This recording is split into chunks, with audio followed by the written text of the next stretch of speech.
Hello YouTubers. Here I'm gonna show you guys what happens in the nervous system. In the nervous system there are 5 steps to how your signal gets transmitted. So first let me explain to you how it is set up.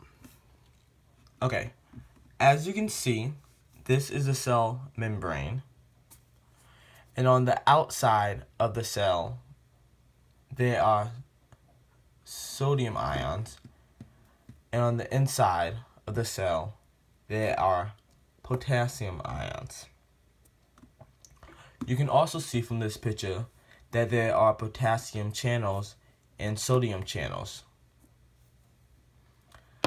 So as you can see also that there's an overall net charge on the inside of the cell and an overall net charge on the outside of the cell.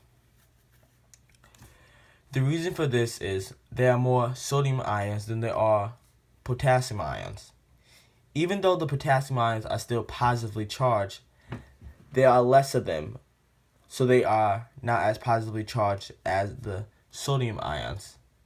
That is why there is overall net charge of a positive for the sodium ions and an overall net charge of a negative for the potassium ions.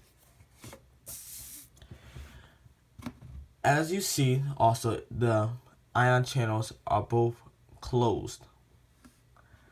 But as you go to step 2, which is known as depolarization, the sodium channels open up and sodium ions start to flow through. The potassium channel is not yet open. So as right now, there's still a net charge of a positive on the outside of the cell and a negative on the inside.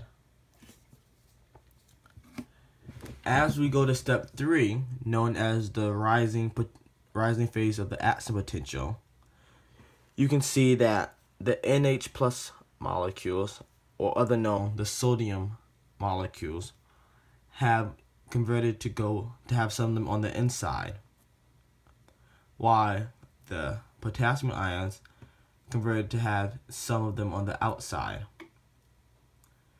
You can also tell that the inside now has an overall charge of a positive, and the outside has an overall charge of a negative. This is because there are more sodium ions on the inside. If you would count them up here, you can see there's 1, 2, 3, 4, 5, 6, 7, 8 sodium ions on the inside, while there are only 5 on the outside,